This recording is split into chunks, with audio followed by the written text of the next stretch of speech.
Donc, pour résumer, voilà, donc c'est 20 pages où on impose aux États membres de réfléchir à une politique nationale vaccinale, qui savent déjà à l'avance qu'il va y avoir une nouvelle pandémie à cet hiver, et que du coup, le point noir, c'est les non-vaccinés et les enfants. Et donc, on voit bien dans ces écrits qu'ils ont un calendrier très précis. On nous impose, alors que normalement, le Parlement, c'est le lieu de la démocratie, c'est le lieu du débat, c'est le lieu de l'échange. Et on nous fait bien comprendre que tout discours divergent ne sera ni entendu, ni écouté. Donc pour moi, l'objectif est ailleurs. Comme je le dis, c'est de contraindre les gens à rentrer dans un système de traçage, de contrôle, d'exclusion, et pouvoir, c'est facile à un gouvernement après de dire voilà, ceux qu'on le passe, ils ont le droit de faire ci, ceux qu'on ne pas le passe, on n'a pas le droit de rien. Et ils se retranchent sur la crise, ils se retranchent sur le mot pandémie, qui permet en fait d'oublier l'état de droit. Bonjour Virginie Joron et bienvenue à l'émission Esprit français. Et tout d'abord, est-ce que vous pouvez vous présenter? Oui, bonjour Ying, merci pour l'invitation. Donc Virginie Joron, je suis députée dans le groupe Identité et Démocratie, mais je suis issue du parti Rassemblement National. Je suis membre de la commission Marché Intérieur et je suis basée en Alsace. Donc, vous êtes députée européenne. Aujourd'hui, nous allons justement parler de la stratégie vaccinale à l'Union européenne, les actions à venir et aussi le fonctionnement de l'Union européenne. Et aussi, le dernier point, c'est le crédit social en Europe. C'est un très bon sujet parce que tout est lié. C'est ça, oui. Et tout d'abord, justement, concernant la stratégie vaccinale, je vous avais entendu dans vos récentes vidéos, vous avez dit la Commission européenne veut intensifier la vaccination, veut vacciner tout le monde et veut focaliser sur les non-vaccinés et les enfants. Est-ce que vous pouvez nous donner plus de détails? Oui. Alors, c'est une communication que nous avons eue la semaine dernière en prenant connaissance de cette communication, le 27 avril. Et c'est une communication donc, officielle qui est une feuille de route pour tous les États membres. Donc, il y a 27 États membres. Et dans cette feuille de route, donc, vous avez une stratégie pour la Commission parce qu'ils disent que la pandémie va revenir cet hiver. Et ce matin, j'étais en commission Covid et nous avons échangé à ce sujet avec la commissaire qui a signé les contrats d'achat des laboratoires. Et dans cette note très précise de 20 pages, vous avez donc toute cette stratégie pour lutter et pour mieux gérer la pandémie. Et dedans, c'est vrai que la priorité, c'est d'intensifier la vaccination, parce qu'ils considèrent que, il y a des non-vaccinés en Europe, ils sont identifiés à 100 millions de personnes, et donc ils veulent faire tout pour contraindre ces personnes à se faire vacciner. Et il y a un autre constat, c'est que beaucoup dans les pays de l'Union européenne qui se sont arrêtés à 2 doses. Et ils ont identifié quelques pays comme la Bulgarie, la Roumanie, qui ne sont pas à leur 3e, voire 4e dose. Donc, ils ont fait ce document pour inciter les États membres à mettre en place une stratégie vaccinale nationale. Sont identifiés en priorité donc, les non-vaccinés et les enfants. Parce que d'après leurs statistiques, c'est la population la moins vaccinée. Et donc, à part les enfants qui ont déjà des gros problèmes de santé, et eux ont fait leur dose, les autres enfants qui sont en bonne santé, et je comprends les parents, ne souhaitent pas les intégrer dans ce système de dose où on ne voit pas la fin du schéma de dose, puisqu'aujourd'hui, on est en France à 4e dose, et on commence à voir que dans d'autres États, on pense à la 5e dose. Donc, c'est un document qui est assez complet, où aussi tout est fait, en fait, toute cette stratégie est faite pour amplifier ce qu'ils ont fait, ce qu'ils ont mis en place, donc que ça soit l'achat des vaccins, la continuité d'acheter, de contractualiser avec les laboratoires. Il n'y a pas vraiment une stratégie pour développer des autres traitements, parce qu'il pourrait y avoir des autres traitements. Il y a une volonté de partager les données, les données de santé. Donc, pour résumer, voilà, donc c'est 20 pages où on impose aux États membres de réfléchir à une politique nationale vaccinale, qui savent déjà à l'avance qu'il va y avoir une nouvelle pandémie à cet hiver, et que du coup, le point noir, c'est les non-vaccinés et les enfants. Et donc, on voit bien dans ces écrits qu'ils ont un calendrier très précis, ils ont aussi, en fait, je pourrais vous le transmettre parce que ça, il faudra le mettre dans la vidéo parce que je sais que les gens demandent des sources, c'est important. Et pour avoir déjà communiqué dessus, j'ai eu beaucoup de demandes. Et moi, ce sont des sources officielles, hein, donc je n'invente rien. Et pour que notre discours continue à être crédible, il faut s'appuyer sur ces écrits. Et je vous enverrai parce que dans chaque point stratégique de développement de cette stratégie vaccinale, vous avez, ils appellent ça des points clés, des points sur lesquels il faudra vraiment que les États s'actionnent. Par exemple, ils disent, je vous donne un exemple pour la vaccination des enfants, ils disent qu'il faut absolument former les pédiatres. Il y a un autre volet, c'est lutter contre la désinformation. Donc, pardonnez-moi, mais des médias alternatifs vont être dans le viseur, puisqu'effectivement, souvent dans les médias alternatifs, on a un discours plus libre. On est libre, là, on est libre, et ça, malheureusement, la Commission n'aime pas ça, parce que quand on est libre, on peut dire ce qu'on veut, on peut même critiquer des fois, là, pour le coup, cette stratégie du tout vaccinal. Et je vous donne un exemple, ce matin, donc, il y a cette commission Covid qui a été mise en place par la Commission pendant 1 an pour, en fait, continuer cette stratégie de la Commission pour être meilleur, parce que c'est ce qu'ils veulent, être meilleur, être plus réactif, et surtout, donc, donner l'exemple au monde. C'est ce que je disais là, on a été coupé, parce que je disais qu'en fait, dans ce document, on ne s'arrête pas qu'à l'Union européenne.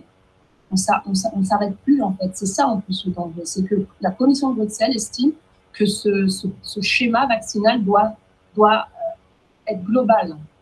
Et c'est pour ça aussi qu'il y a un paragraphe entier sur l'OMS, et il déclare qu'il va y avoir une réunion le 12 mai, donc c'est demain, et qui vont donner plus de pouvoir à l'OMS pour pouvoir mettre en place plus rapidement des stratégies vaccinales. Donc c'est vraiment un document intéressant et aussi qui nous donne le ton pour l'avenir. Et ce matin, donc, il y avait donc la commissaire, Madame Carrie Davis, qui, elle, a signé les contrats, et on lui a posé différentes questions. Et elle, première chose qu'elle nous a dit, c'est qu'il y a une efficacité des vaccins, qu'ils ne comprennent pas pourquoi il y a encore des non-vaccinés dans l'Union européenne, et qu'il faudra, pour continuer à intensifier et à vacciner la population de l'Union européenne, lutter contre la désinformation. Et ce qui était marrant, c'est une anecdote, c'est qu'en disant tout ça, efficacité des vaccins, je pense qu'elle doit être vaccinée, c'était la seule à porter encore un masque FFP2. Donc, on nous vante les mérites d'un vaccin comme quoi il est efficace, et encore aujourd'hui, on a bien vu que le variant, même s'il allait revenir, parce que c'est nous ont dit qu'il allait revenir cet hiver, aujourd'hui, au mois de mai, il continue à porter, alors que normalement, si le vaccin fonctionnait, elle n'aurait pas besoin de ce masque. Et vous avez dit, le commissaire vient de signer un contrat. C'est le contrat de quoi, de vaccin? Alors, vous savez, en fait, au départ, c'est la commission qui a acheté les vaccins auprès des différents laboratoires. Ce ne sont pas les États directement. C'est la commission qui s'est chargée à passer des commandes avec des contrats directement. Et en fait, la problématique que nous avons eue, nous, députés européens, puisque c'est de l'argent des contribuables, c'est de l'argent public, on voulait avoir accès au contrat. Et on n'a jamais pu avoir accès à l'intégralité des clauses, de savoir combien ça coûte, s'il y a un problème de commande, s'il y a un problème du vaccin, qui est responsable. Et ça, en fait, on n'a pas accès. Et c'est des questions récurrentes qu'on a tous ici, députés. On a posé ces questions. Je ne sais pas si vous avez suivi, mais c'est Madame van der Leyen qui a négocié apparemment avec le PDG de Pfizer. Il y avait des demandes de production de ces SMS. Elle n'a pas souhaité, la commission l'a protégée, n'a pas souhaité qu'elle transmette ces SMS. Donc, il y a une opacité autour de ces achats qui fait qu'il y a des contestations, qu'il y a des critiques, il y a des gens peut-être qui sont encore récalcitrants sur le fait de se vacciner pour ces raisons-là. Et aujourd'hui encore, ils ne veulent toujours pas produire l'intégralité de ces clauses, alors que c'est un marché public. Normalement, tout marché public doit être publié. On ne doit pas protéger une partie plutôt qu'une autre. Et moi, ce que j'ai découvert, parce que grâce à toutes ces interventions, comme vous, chez vous aujourd'hui, c'est qu'il y a des gens qui nous écoutent et qui ont accès à ces informations.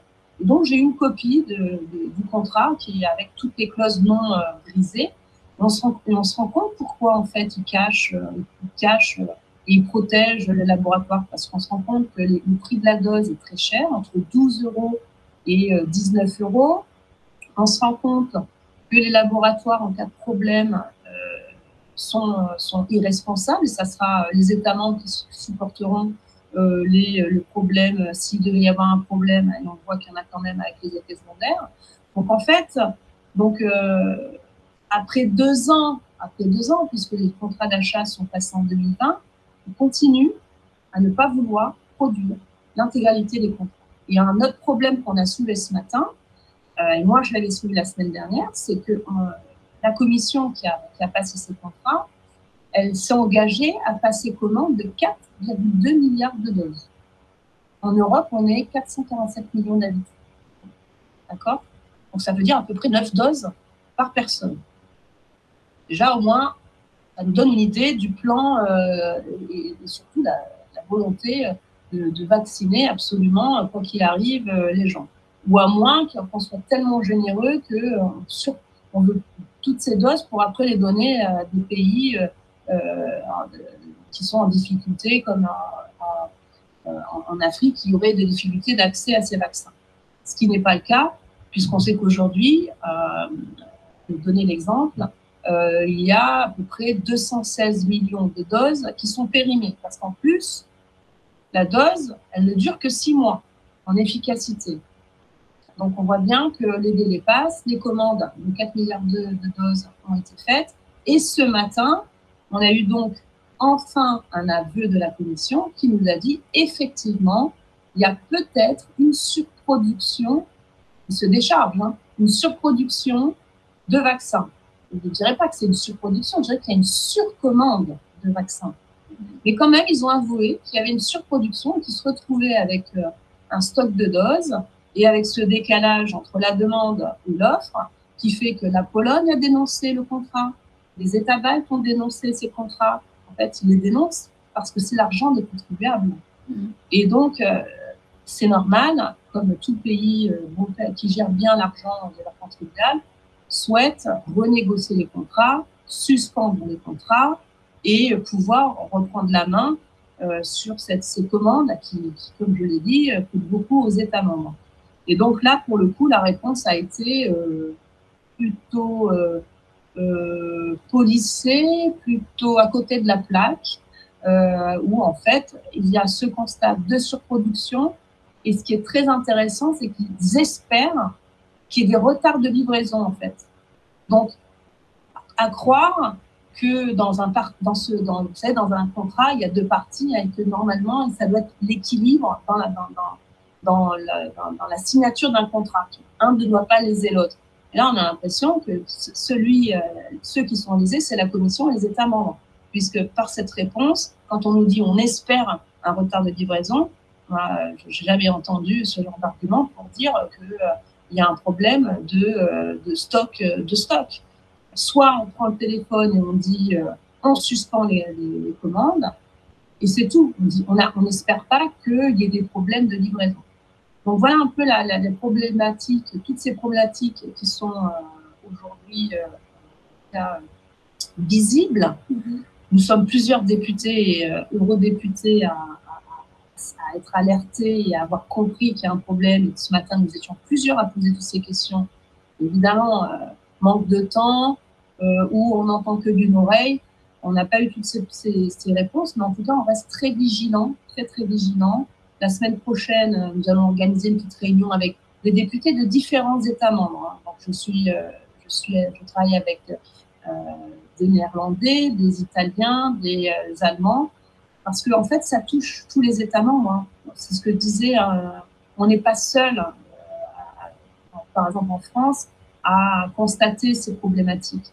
La problématique des effets secondaires, malheureusement, ça ne touche pas que la France, ça touche maintenant aussi l'Italie et d'autres États membres. Donc, on essaye de comment dire, converger nos énergies parce qu'on va vivre quelque chose d'assez, comment dire, je dirais difficile dans le sens où il n'y aura pas de débat. On nous impose, alors que normalement le Parlement c'est le lieu de la démocratie, c'est le lieu du débat, c'est le lieu de l'échange, et on nous fait bien comprendre que tout discours divergent ne sera ni entendu ni écouté. Et donc on est prêt à s'organiser nous aussi. J'estime, et c'est ce que j'ai. Là, je vais communiquer dessus aussi, c'est que la commissaire qui a ciblé les 100 millions de non-vaccinés a déclaré, comme c'était la priorité, qu'il fallait les convaincre de se faire vacciner et les cibler sans les discriminer. Donc, j'attends de voir quel sera leur plan. Mais vous voyez, ça ne va pas normalement avec l'esprit de l'Union européenne, qui normalement protège les minorités, parce que j'estime que maintenant, les non-vaccinés sont une minorité. Vraiment, on protège, comment dire, on ne fait pas de discrimination normalement entre les gens.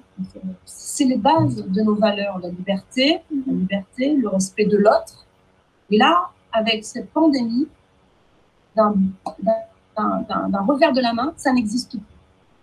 Et je trouve que la Commission qui a pris beaucoup de pouvoir grâce ou à cause de ces crises, on le voit avec la crise du coronavirus, on le voit avec la crise en Ukraine, est très dangereux pour les Européens et notre avenir et pour même l'état de droit, je dirais. Il n'y a plus d'état de droit.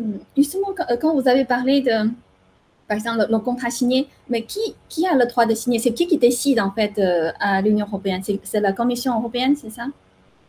Exactement, c'est la Commission européenne c'est d'ailleurs c'est Madame van der Leyen, la présidente, hein, qui a décidé, parce qu'il y avait une crise, il y avait une urgence, qu'il fallait réagir, a décidé de passer ces contrats. Mais c'est vrai que vous posez une question intéressante. Moi aussi, je me la pose. Et on a eu un début de réponse. Rappelez-vous, au départ, c'est M. Macron qui avait proposé à la Commission. Mais comme on sait qu'en France, tout ce qui s'est décidé, on l'a vu avec le scandale de McKinsey, c'est eux qui ont géré la crise en France. Et j'ai envie de me dire, mais est-ce que c'est pas eux aussi qui ont,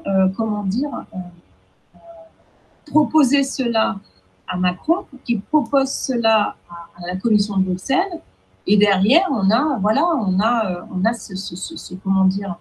ce montage juridique, parce que c'est un montage juridique, hein, où vous avez d'un côté la Commission qui passe contrat directement avec le laboratoire, et après vous avez le contrat entre la Commission et les États membres, avec une obligation de s'approvisionner via la Commission, sans passer par le laboratoire, parce que c'est ça le mécanisme. Ça, pour moi, c'est des mécanismes qu'on voit que dans des entreprises très pointues, d'habitude, dans un marché public, on a le contractant et le fournisseur.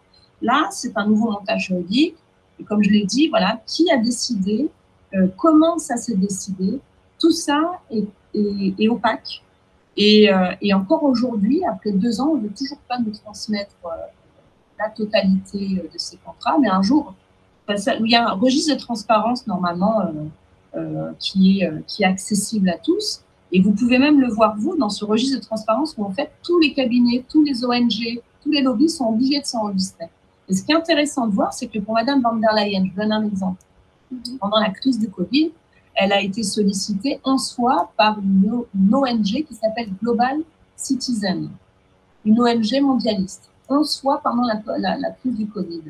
Moi, j'attends, et j'ai posé la question à la Commission, je veux savoir pourquoi le cabinet McKinsey, depuis 2 ans, n'a pas, redonné son agenda par rapport à la Commission. Parce que normalement, ça va être tenu régulièrement. Et en fait, la Commission n'a pas donné les dernières données concernant McKinsey. Donc, on peut se poser sa question, parce qu'aujourd'hui, c'est une question que nous avons eue en France. On sait qu'ils ont été très présents dans d'autres États membres. En Allemagne, c'est eux qui ont géré la crise, en fait, en France. Donc, si on se dit que ça se gère au niveau des États, ça se gère aussi au niveau de l'Union européenne. Et c'est-à-dire, d'après votre observation, derrière la Commission, il y a aussi d'autres forces externes, comme des ONG ou d'autres, comme Bill Gates ou d'autres, qui interviennent? Oui. En fait, ça fait partie un peu du fonctionnement de la Commission. Et d'ailleurs, c'est pour ça qu'il y a un registre de transparence. Et on le sait tous ici, il y a des lobbies. Des lobbies qui représentent des associations, qui représentent des entreprises et aussi des ONG. Et on a fait une petite étude sur l'influence des ONG. On se rend compte, effectivement, l'ONG dont vous faites état, celle de Bill et Melinda Gates, est très présente à Bruxelles. Et en fait, quand vous regardez la plupart des dossiers, il y a souvent, dans les rapports, vous avez une patte, une touche qui viennent de ces ONG. Et d'ailleurs, on a fait nous une étude qui montre que qu'il y a une réelle influence de la part de ces ONG. Donc oui, la Commission n'agit pas seule. Et d'ailleurs, on le voit bien parce que quand on voit ce rapport de la communication de Bruxelles qui dit que, et ce matin encore, ça a été annoncé, qu'il y a une volonté globaliste. Ça ne s'arrête pas qu'à l'Union européenne. Ils veulent travailler avec l'OMS. Et on sait bien que l'OMS, à 80%, c'est piloté par cette fondation de Bill et Melinda Gates. Donc voilà, il y a toutes ces influences qui fait qu'aujourd'hui, quand on en parle, on est très complotiste. Alors, pardonnez-moi, moi, je reprends que des informations sur le site officiel, parce que c'est dans le registre de transparence de la Commission. C'est pas moi qui l'invente. Comme là, on va en parler, il y a un agenda sur le numérique, un agenda, ils appellent ça l'agenda 2030. Donc, quand on regarde ce qu'il y a dans cet agenda, il y a par année la volonté de passer à une transition numérique, que ce soit la gestion des données, la gestion du numérique par rapport à tout ce qui est données personnelles, donc le passeport, on va en parler du passeport numérique. Donc en fait, vous avez un agenda, la protection des données, on a eu le RGPD, donc vous avez chaque année un plan jusqu'en 2030. Donc du coup, tout est écrit, tout est sous nos yeux, il suffit juste d'avoir une bonne mémoire, une bonne analyse, et pour voir qu'en fait, tout est lié. Donc quand j'ai dit plusieurs fois le QR code, ce qu'ils ont mis en place, le pass Covid, on pensait que au début, on s'est dit oui, c'est provisoire, c'est juste le temps de la pandémie, ça va durer qu'1 an. Ok, donc tout le monde a voté, oui, c'est dans 1 an.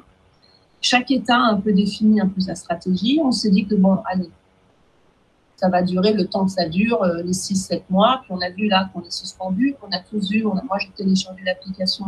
On voit bien qu'on a un statut vaccinal qui est en suspens. Et puis là, on voit au Parlement européen que le rapport sur le pass sanitaire est de nouveau en débat. C'est même pas en débat. On va devoir revoter l'extension. Donc, quelque chose qui aurait dû être provisoire, en train de s'inscrire dans le dur, et pas encore que provisoirement, parce qu'en fait, tout est organisé pour contraindre la population à rentrer dans ce nouveau système. Parce qu'effectivement, pour aller travailler, certains ont besoin du pass, pour aller manger, certains ont besoin du pass, et en fait, tout pousse à rentrer dans ce système, et c'est donc l'identité numérique, qui est un rapport qui, pareil, est sorti là, il n'y a pas longtemps, où on nous dit que ça va nous faciliter nos déplacements, ça va nous faciliter la vie parce que sur une appli, on va pouvoir tout mettre, que ça reste facultatif. Et moi, j'ai envie de dire que le pass sanitaire, moi, je m'en serais bien passé du pass sanitaire. Mais quand on a besoin d'un pass sanitaire pour prendre le train, quand on a besoin d'un pass sanitaire pour aller à l'hôpital, quand on a besoin du pass sanitaire pour ses enfants pour aller à la piscine, ben, à un moment donné, ce pass sanitaire, il est obligatoire, il n'est pas facultatif. Et quand pour avoir ce pass sanitaire, il faut se faire vacciner, eh bien, on voit bien que c'est pas pour... et on voit bien qu'on est obligé de se faire vacciner et de rentrer dans ce système pour pouvoir vivre, en fait, tout simplement. Et ce qui était donc provisoire devient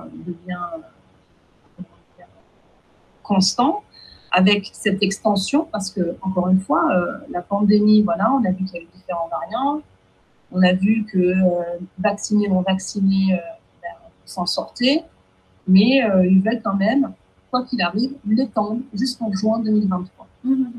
Voilà. Et entre-temps, on va proposer aux citoyens européens de pouvoir profiter de ce pass sanitaire pour mettre dedans la carte d'identité, mettre en place le permis de conduire, mettre en place dedans la carte bancaire, toutes nos données pour nous faciliter la vie. Et moi, la peur que j'ai est de voir un peu la stratégie, la dynamique de la Commission, c'est que grâce au pass, qui est obligatoire en fait, on va nous faire rentrer dans ce système où effectivement certains qui auront donc, comment dire, auront envie de le faire, pourront mettre plus de données. Mais à la base, le pass sanitaire va être, et c'est ça la difficulté, et c'est ça qui, moi, fait, c'est que la première des priorités avec ce pass sanitaire, en termes numériques, c'est d'y intégrer le dossier médical. Voilà. Et après, comme je l'ai dit, tout sera comment dire, par échelon. On pourra mettre d'autres services en plus via ce passeport, qu'ils appellent ça le ID Wallet ou identité numérique européenne. Et tout à l'heure, vous avez dit, en gros, l'Union européenne ou la Commission peut imposer sa politique aux membres, aux États membres. Et c'est en quel droit, en fait, parce que vous êtes aussi en droit, c'est ça, votre étude, c'est en droit. Effectivement, normalement, il n'y a pas de pouvoir direct de la Commission auprès des États membres. Mais en fait, comme je l'ai dit, c'est une feuille de route pour laquelle les États membres sont invités à suivre cette feuille de route. Je vais vous donner un exemple. La Pologne, qui fait partie des États membres et qui est un peu libre, hein, on le voit dans ses décisions nationales, par exemple, et même la Hongrie, qui des fois n'écoute pas la Commission parce que par rapport à comment dire, tous les rapports concernant la cause LGBT, c'est vrai que c'est des sujets que la Pologne et la Hongrie, voilà, ils n'écoutent pas trop cette ligne de conduite. Ils se sentent un peu plus libres, notamment, il y avait le cas dans les écoles où ils voulaient interdire la promotion de cette cause LGBT. Et donc, qu'est-ce qu'a fait la Commission? Par tous les moyens, les a sanctionnés. Donc, la sanction, ça va être quoi? Ils vont donc suspendre les subventions, parce que c'est vrai que c'est le mécanisme de l'Union européenne. On contribue d'un côté au budget et on récupère de l'autre. Bon, la France est déficitaire, mais les pays de l'Est, eux, sont bénéficiaires. Donc, en fait, ça se passe, le mécanisme est plutôt ainsi. Donc, normalement, il devrait y avoir respect, ça fait partie de l'ADN des traités et de l'Union européenne, mais dans les faits, on voit bien que de plus en plus la Commission a des pouvoirs, et on le voit bien, l'exemple avec la crise en Ukraine, où Mme von der Leyen a déclaré, moi je pense qu'elle a déclaré la guerre à l'Ukraine, à la Russie, pardonnez-moi, sans avoir consulté les États membres et en disant, voilà, il faut j'invite les États membres à envoyer des armes. Donc, la commission, effectivement, une commission non élue, une commission de technocrates, enfin, des personnalités qui ont été imposées par les États membres, ouais, au fur et à mesure du temps, ont beaucoup de pouvoir. Mais vous dites, en fait, au sein de l'Union européenne, maintenant, il n'y a plus de démocratie. C'est-à-dire, il n'y a pas de pouvoir, comment dire, le pouvoir de veto, c'est ça, ça n'existe plus. Alors si, ça existe. C'est d'ailleurs pour ça que Macron a fait ce discours la semaine dernière pour dénoncer le droit de veto des États membres. Parce qu'effectivement, il souhaiterait qu'il n'y en ait plus. Parce qu'encore aujourd'hui, grâce à ce droit de veto, grâce à ce vote à l'unanimité des États membres pour la modification des traités, il y a encore un besoin de vote des États membres. Et c'est d'ailleurs pour cela qu'ils veulent l'enlever, parce que sur certains points, ils ne sont pas d'accord. Et vous voyez, la volonté de la Commission, c'est de passer outre. Donc, je ne dis pas qu'il n'y a plus de démocratie. Je dis que il y a une volonté de ne... Il y a plus... En fait, la Commission n'est pas là pour écouter, mais elle est là pour effectivement mettre en place des stratégies. Vous suivez cette stratégie et c'est comme ça, pas autrement. Après, c'est vrai qu'il y a un autre problème. Dans le débat, je dis qu'il y a de moins en moins de démocratie parce qu'avec le Covid, on nous a déjà enlevé la parole, on n'avait plus de débat pendant 2 ans. Ce matin, on avait une crise énorme avec toutes les conséquences économiques que l'on a vues et humaines dans les pays à cause du Covid. On n'a eu qu'une heure de débat alors qu'on est 700 députés avec des groupes politiques ce matin. Alors, il n'y avait pas 700 députés ce matin parce que c'est une commission qui ne comprend que 40 membres.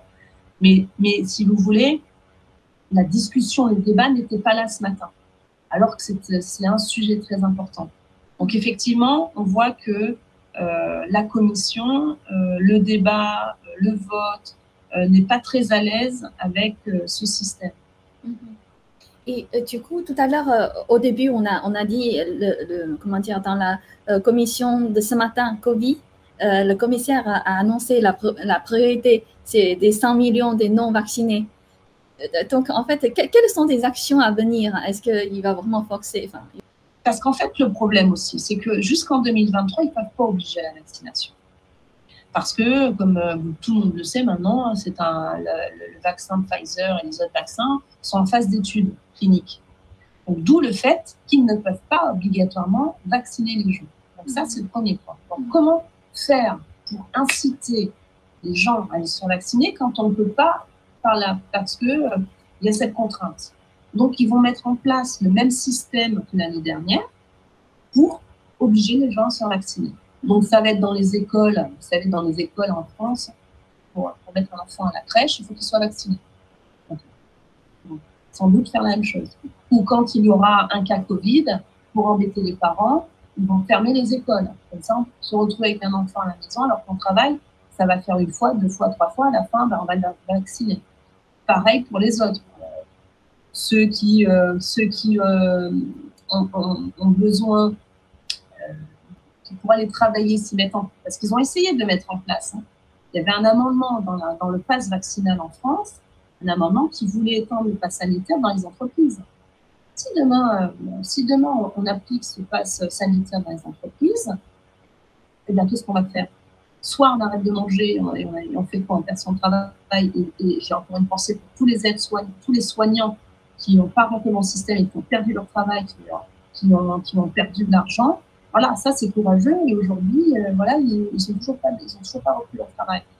Du coup, ils vont faire, ça va être ça le schéma.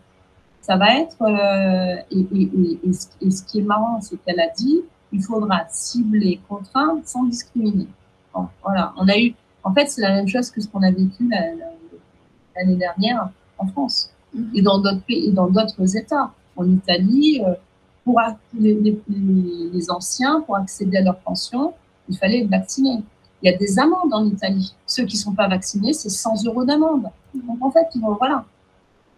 Donc, voilà un petit peu ce qui nous attend pour cet hiver. Ceux qui ne veulent pas se faire vacciner, en tout cas, ils vont être chassés. Ça, en tout cas, c'est la chasse aux non-vaccinés qui va être ouverte à la rentrée. D'accord. Donc, selon vous, est-ce qu'on est déjà dans le système de contrôle et le système de crédit social, comme en Chine?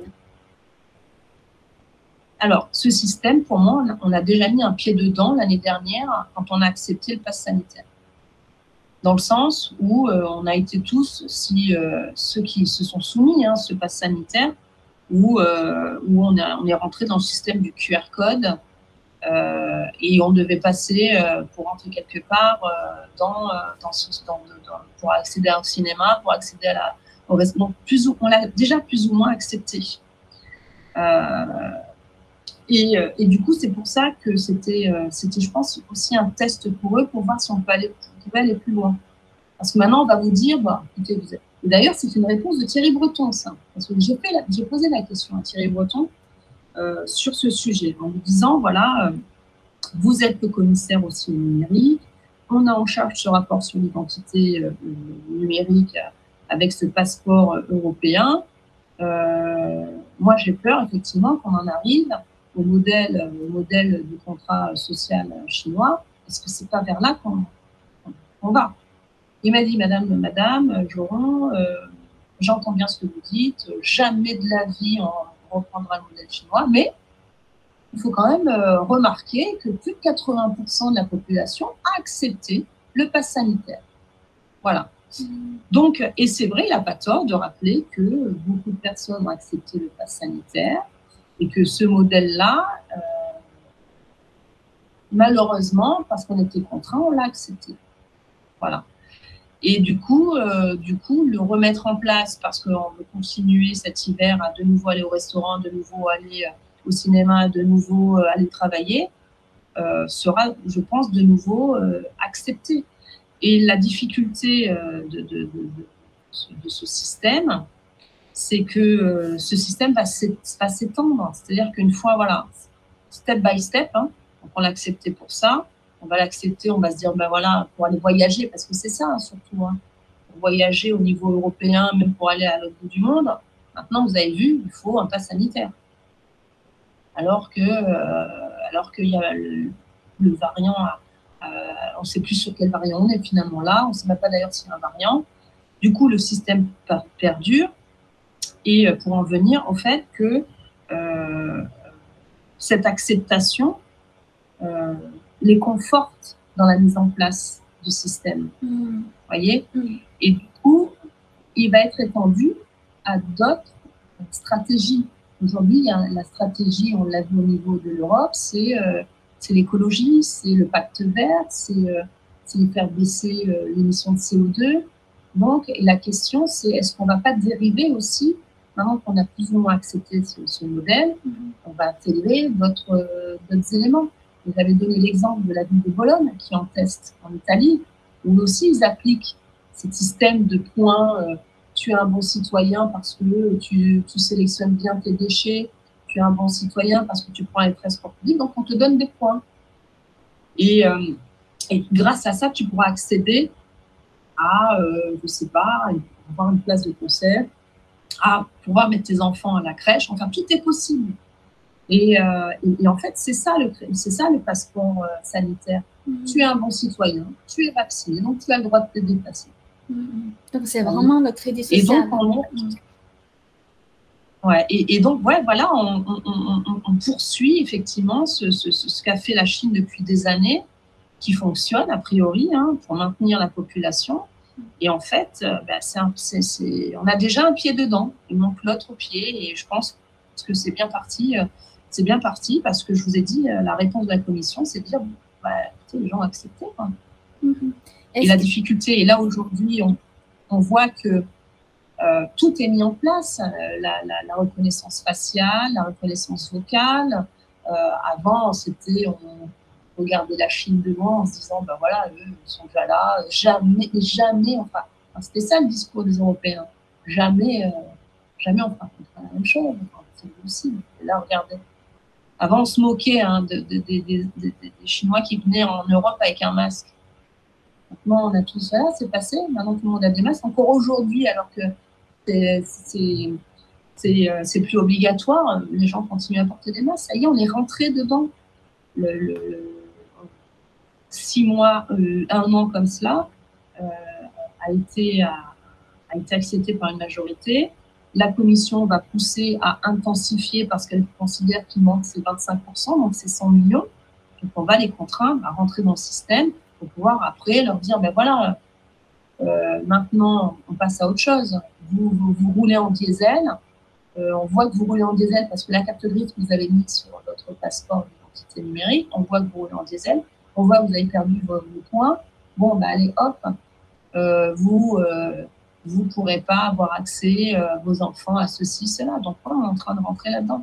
Et je vous dis, hein, c'est un exemple. Là, aujourd'hui, on a du concret. Moi, je source toujours du concret. C'est la ville de Bologne qui est en train de faire ce test. Aujourd'hui, en France, sont en train de faire une étude sur la reconnaissance biométrique dans l'espace public.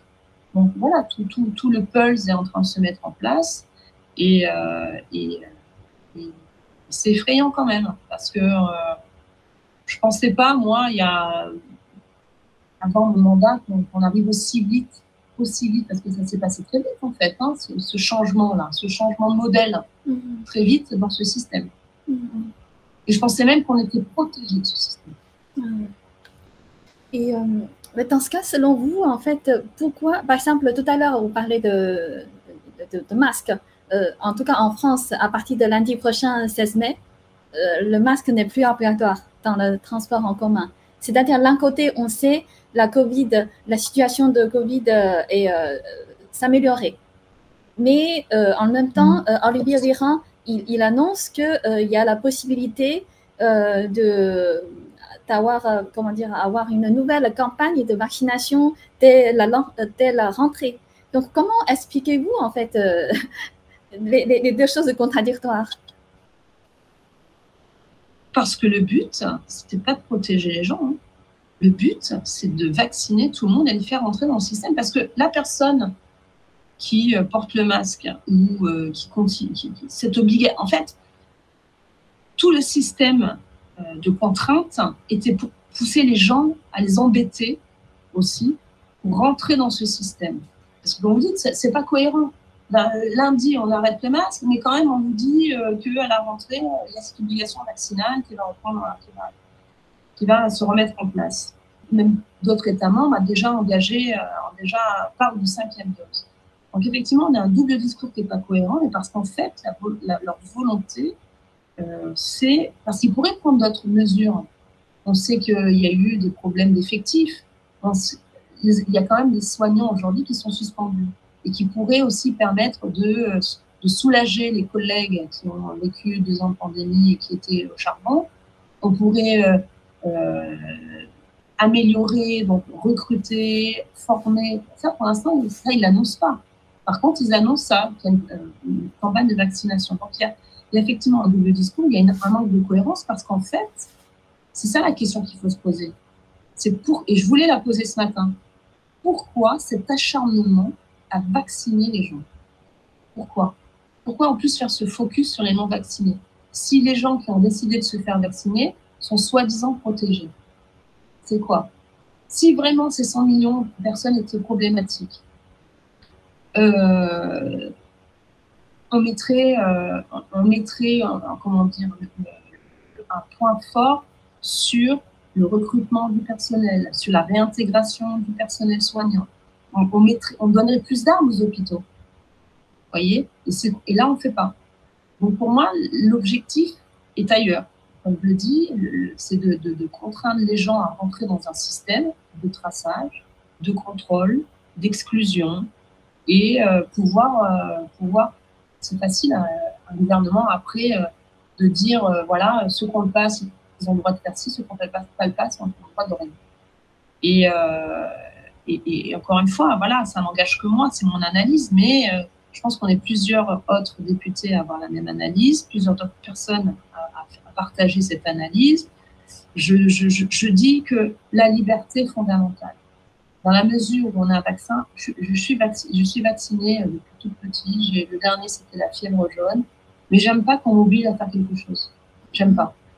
Si j'ai besoin, parce que je vais dans des pays où il y a la maladie, je risque d'attraper une maladie irréversible, donc je me fais vacciner. Si j'estime que ce Covid, et je l'ai eu 2 fois, je n'ai pas besoin de ça, je ne prends pas. Je n'ai pas envie de me faire vacciner. Je pense que la liberté, tant que ce n'est pas un vaccin à 200% efficace, parce qu'aujourd'hui, tout démontre qu'il n'est pas à 200% efficace, on ne peut pas obliger les gens. Les gens, par exemple, le masque. Moi, Madame Kyriakides, ce matin, avec son FFP2, elle ne me dérange pas. Pourquoi l'inverse devrait déranger? Il faut laisser les gens libres. Et après, la question, c'est pourquoi? Pourquoi cet acharnement contre les non-vaccinés? Pourquoi cette volonté absolument de passer à la 4e, 5e, 6e dose. Voilà. Et là, j'ai pas la réponse, mais comptez sur moi pour poser toutes ces questions à cette commission Covid qui va durer 1 an. Comptez sur moi parce que je veux, j'ai pas de honte et je pense que même pour tout le monde, s'ils veulent qu'on se fasse vacciner, parce que c'est ça qu'ils veulent, il faut qu'ils nous démontrent le bénéfice. Il faut qu'ils nous, comme ils ont dit, il faut les convaincre. Alors, donnez-moi toutes les raisons, dites-moi pourquoi c'est utile, montrez-moi qu'il n'y a pas de problème avec les effets secondaires, montrez-moi que demain, si j'ai un problème d'effets secondaires, ben, c'est vous qui allez payer. Vous voyez ce que je veux dire? Oui. Aujourd'hui, on n'a pas tout ça.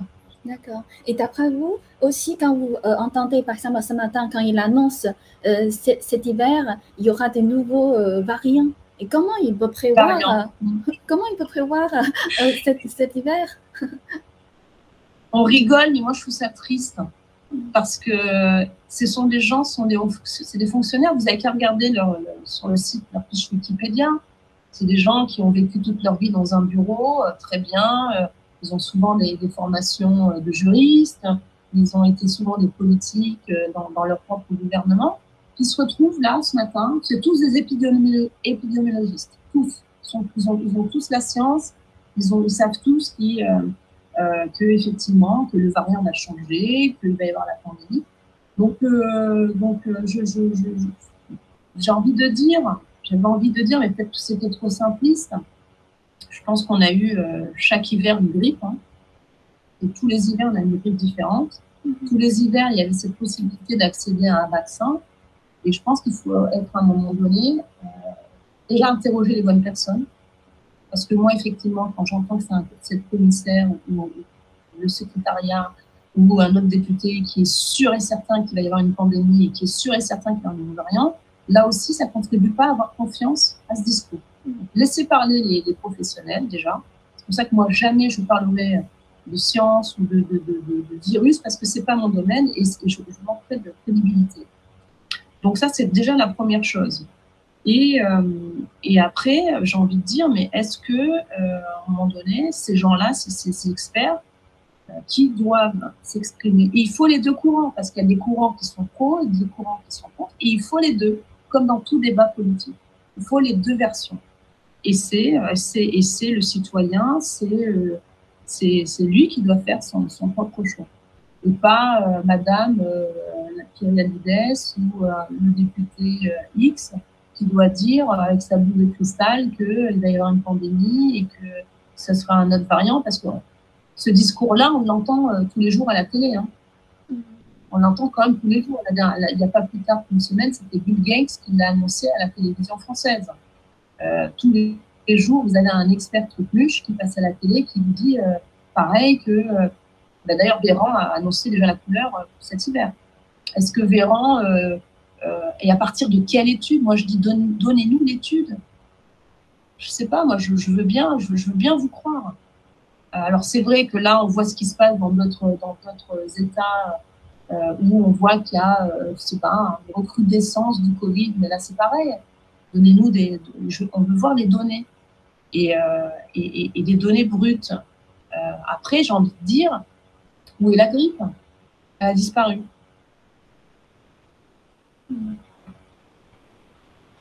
Mais justement, avec tous ces contradictions, et comment vous vous sentez en fait au sein de l'Union européenne? Est-ce que vous êtes, par rapport à votre position, est-ce que vous êtes ciblé par certains pour vous attaquer? Comment vous vous sentez?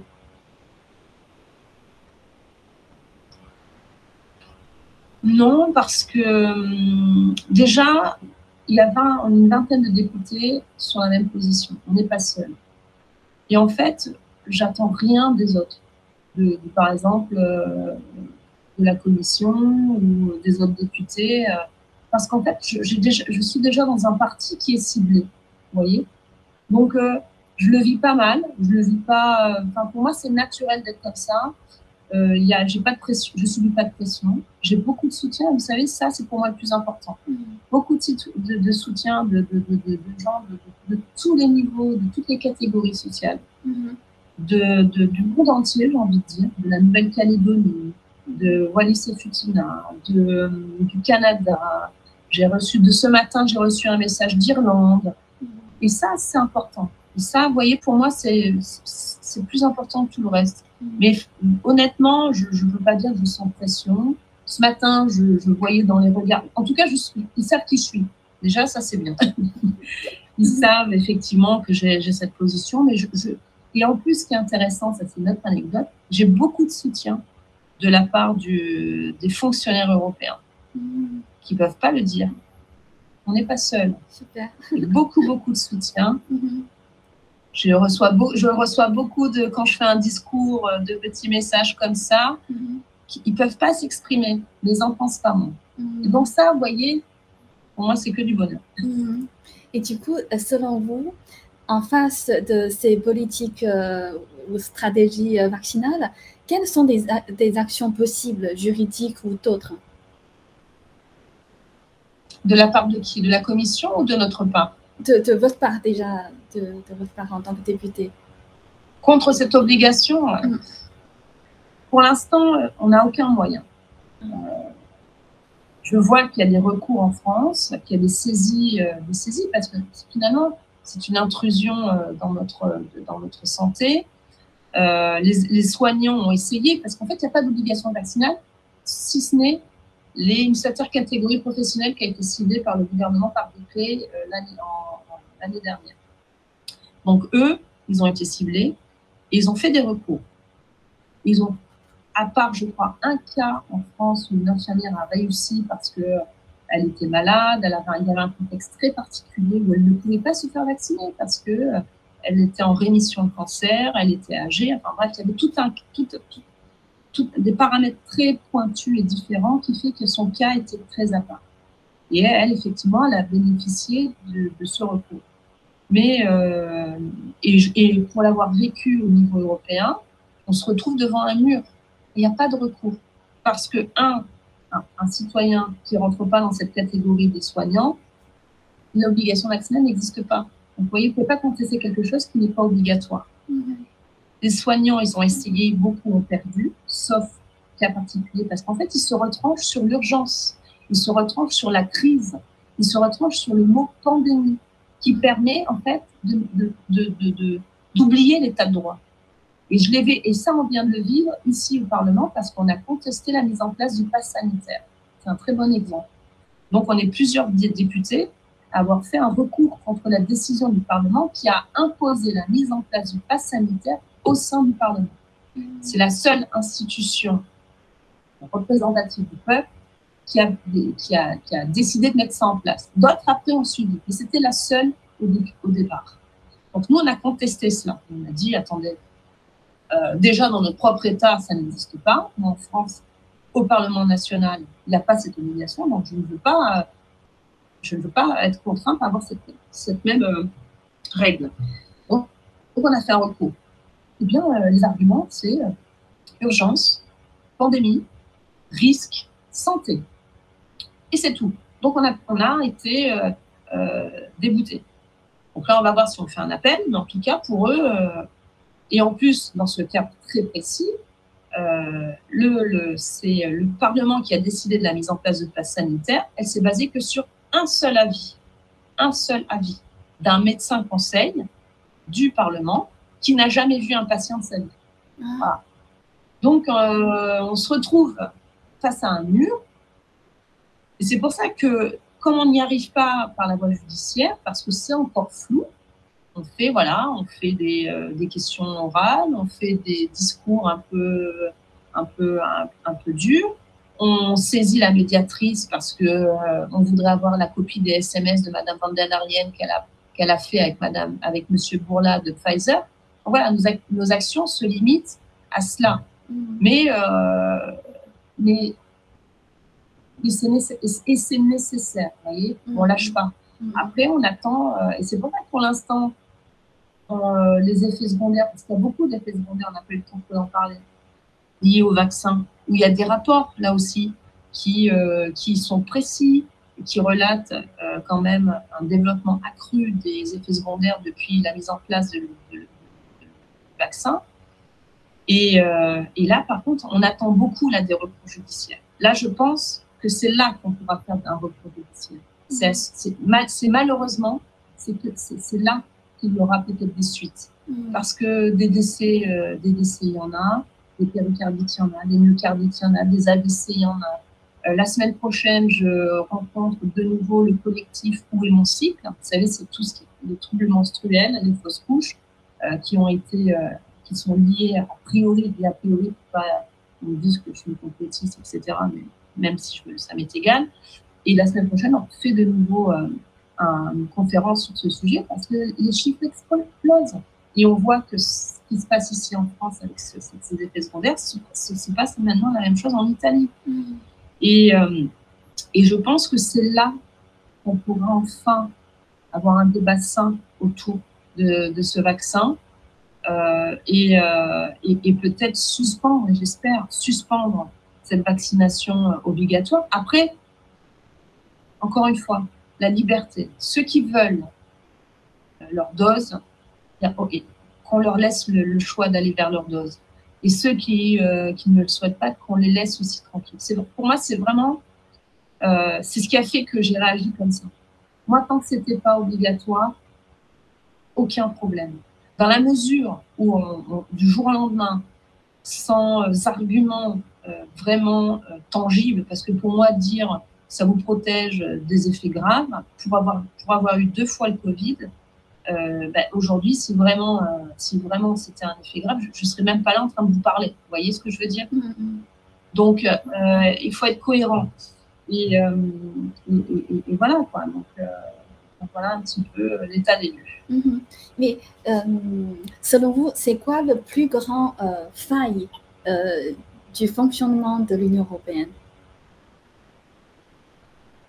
Il y en a beaucoup, hein. Je crois que là, depuis qu'on parle, on peut voir toutes les failles qu'il y a dans la Commission. Le manque de transparence, maintenant la toute-puissance de la Commission, le fait qu'il n'y ait pas de contre-pouvoir à la Commission, le fait que... ouais, c'est ça le problème.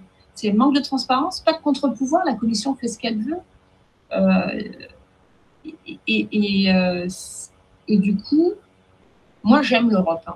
Moi, je suis pro-européenne. Je trouve que voilà, il faut s'unir, il faut partager pour effectivement contrebalancer les géants qui sont autour de nous.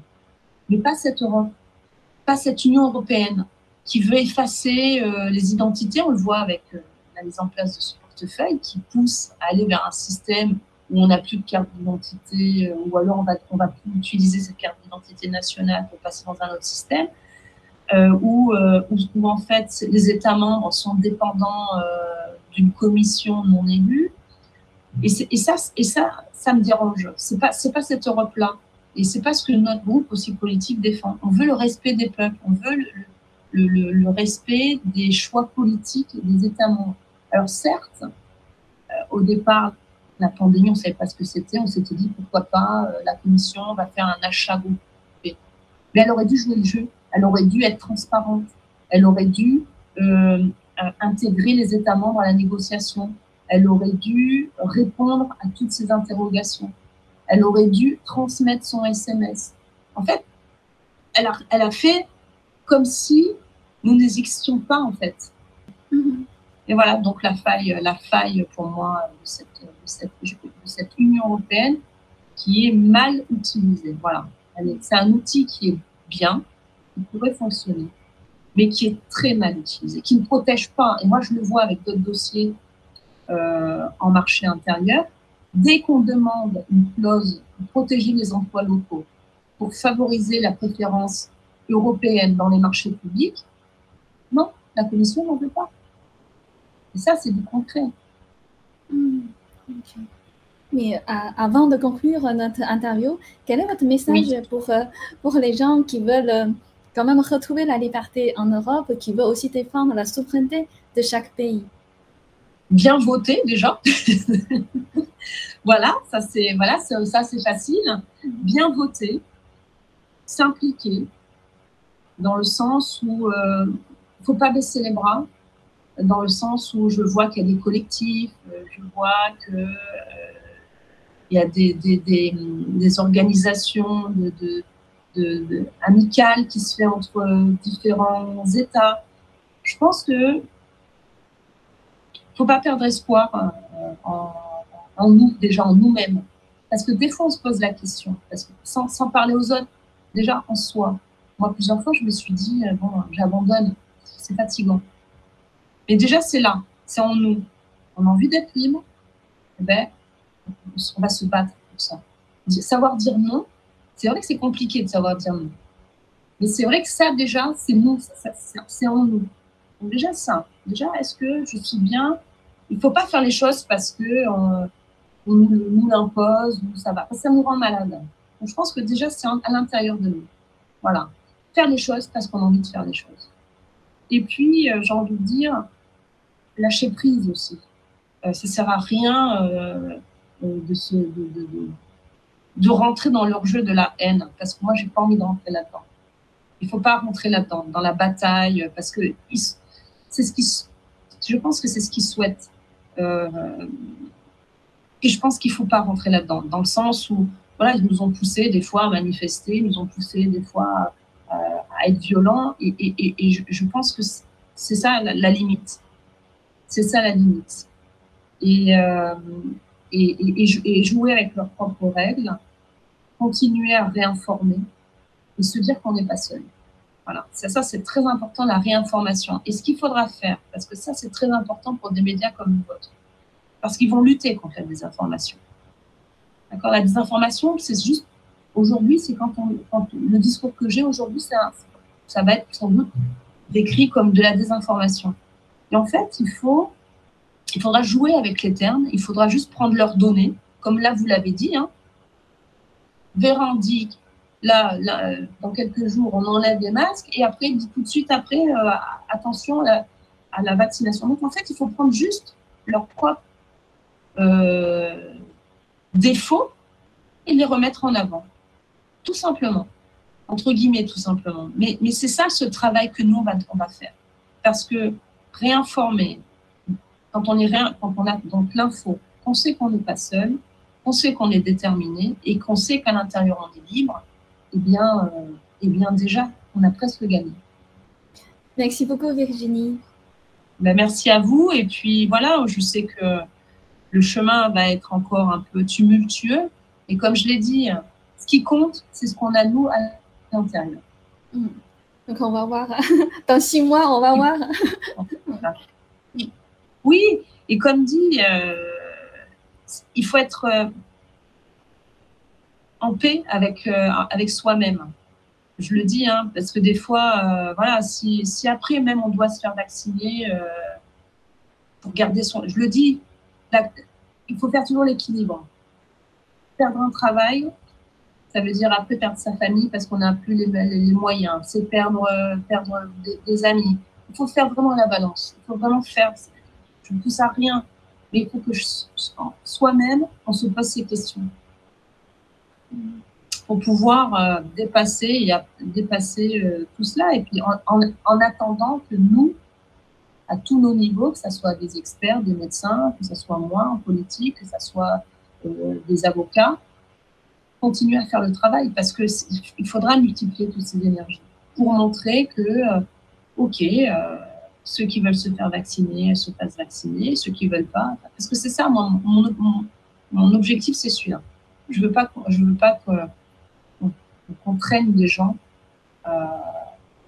se faire vacciner. C'est important parce qu'après, voilà, on voit les conséquences, et une fois qu'on accepte ça permet toutes les autres dérives. Tout à fait. J'espère aussi que tout le monde peut retrouver la paix intérieure. Voilà, c'est ça. Mais c'est vrai, c'est la paix, quoi. Pour moi, c'est le mot, c'est la paix intérieure. C'est la paix intérieure. Parce que vous voyez, moi, je reçois beaucoup d'emails, et il y a beaucoup de mots qui sont déchirants. Des gens qui vraiment vivent mal cette situation. Alors, on va me dire, oui, mais c'est toujours moins pire que la Covid, ceux qui meurent du Covid. Mais ça aussi, moi je ne veux pas en parler de toutes ces stats, parce que ce n'est pas mon métier. Je préfère donner la parole à des statisticiens qui sont plus à même d'en parler. Et quand on regarde les chiffres, quand on regarde vraiment les personnes qui sont mortes du Covid, il y avait une comorbidité. C'était des personnes âgées. C'est très rare, il n'y a pas eu un enfant, je n'ai pas vu moi dans les faits, un enfant qui est mort à cause du Covid. Vous voyez? Donc c'est ça qui est navrant. Mais bon, voilà, on va y arriver. Il faut qu'on continue ce travail. Il faut qu'on reste crédible. Il faut que toutes les énergies comme la vôtre continuent à donner espoir, parce que vous donnez espoir à ces gens-là. Et quand on a de l'espoir, on lâche pas prise et on continue ce chemin, quoi. Merci Virginie, donc on garde l'espoir. Merci à vous.